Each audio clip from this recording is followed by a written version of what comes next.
bắt mà xem thì đang ngàn nhẹ thứ càng rồi cho sức sẽ phía cái cột gòn hai đứa nào để tháng anh sẽ đào lên mai yêu biết trời ngài tất cả trong thứ càng đấy mai yêu đúng không rồi cho cái thà ở đấy cái áo tin đọc mà không còn thứ càng ngài tức bông là một môi chứ nó còn bày đọc mà vào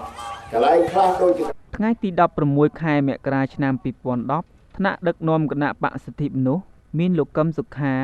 និងលោកវេជ្ជបណ្ឌិតកែវសម្បត្តិបានចុះជួបសំណេះសំណាលជាមួយសកម្មជនសមាជិកសមាជិកានិងអ្នកគាំទ្រគណៈបក្សសិទ្ធិមនុស្សព្រឹកនៅភូមិអង្គសង្កាត់ចំចៅខណ្ឌដង្កោរាជធានីភ្នំពេញ តែខ្ញុំសូមសួរមួយវាបញ្ហាតអស់គ្នាខ្មែរយើងទាំងអស់គ្នាខ្ញុំសួរថាបញ្ហាអ្វីថ្ងៃចូល7នាក់នេះជីជួនគណៈបកមិនថាអ្នកកាន់អំណាចគេចាប់ថ្ងៃចូល7នាក់អាចចូលហេតុអីវៀតណាមហៅចូលប្រទេសយើងនេះរំនេះហេតុអីគេមិនចាប់ហើយខ្ញុំនេះប្រទេសក្នុងថ្ងៃនេះខ្ញុំមានថ្ងៃព្រាមយើងខ្ញុំសូមសួរទៅឲ្យតំថាតើធ្វើយ៉ាងម៉េចបុរសដឹកដើម្បីឲ្យប្រទេសយើងសម្រាប់តើធ្វើយ៉ាងណាដើម្បីឲ្យយុវជនយើងយល់ដឹងអំពីលទ្ធិប្រជាធិបតេយ្យពិតៗកុំនឹងខ្លាចជាដែលថាការជួបប្រកបទី2តើលោកមានវិធីសាស្ត្រណាដើម្បីដឹកនាំឲ្យប្រទេសយើងនេះសម្រាប់ប្រជាជនដែលទៅនៅហៅការយើងបានសូមអរគុណសូមជម្រាប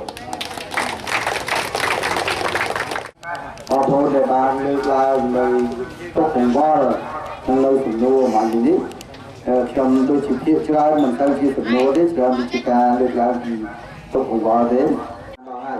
តែបងប្អូនណាប៉ុន្តែយល់មកក៏ត្រូវចាក់ដូចគ្នាដែរឲ្យតែមកខុសច្បាប់ណាបងប្អូនបាទដូចត្រូវតែចាក់ដូចគ្នាអាហ្នឹងបានត្រឹមត្រូវបើសិនណាជាអត់ចាក់ទេអត់បញ្ជូនទៅទេអត់យកអនុវត្តច្បាប់ទេអាហ្នឹងមានន័យថាយើងនឹងត្រូវអីមួយគេហើយមែនទេបងប្អូនបាទហើយគួរតង់ใจដែរណាបាទ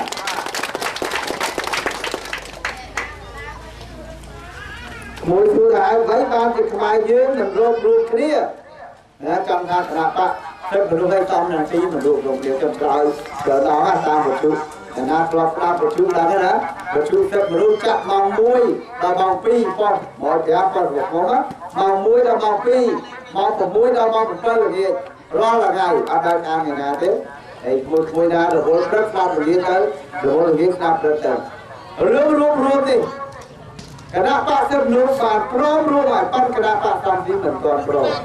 ណាសូមឆ្លើយខ្លីរកចាស់ឲ្យយើងរកចាំគណៈបកសំទីបើថ្ងៃណាក៏ព្រមយើងតោះចាត់ឲ្យតែគេព្រមរួមប៉ុន្តែគេមិនព្រមរួមដូច្នេះបើសិនណាជាប្រជាពលរដ្ឋយើងជាម្ចាស់អំណាចរឿងនេះជាទុករបស់យើងមិនទុករបស់សំណាទីទេគឺទុករបស់ប្រជាពលរដ្ឋបើប្រជាពលរដ្ឋចង់កាត់ដោះទុករបស់ខ្លួនយើងត្រូវប្រជាពលរដ្ឋខ្លួនឯងរួមគ្នាទៅបោះចោលឲ្យទៅខ្លួនទៅយើងឈ្នះពេលណាហើយយើងដោះទុកខ្លួនឯងបានបើចាំបុគ្គលម្នាក់មករួមហើយយើងអត់ព្រមខ្លួនដែរយើងចាញ់ណាគឺចាញ់យើងមែនទេបងប្អូនបាទ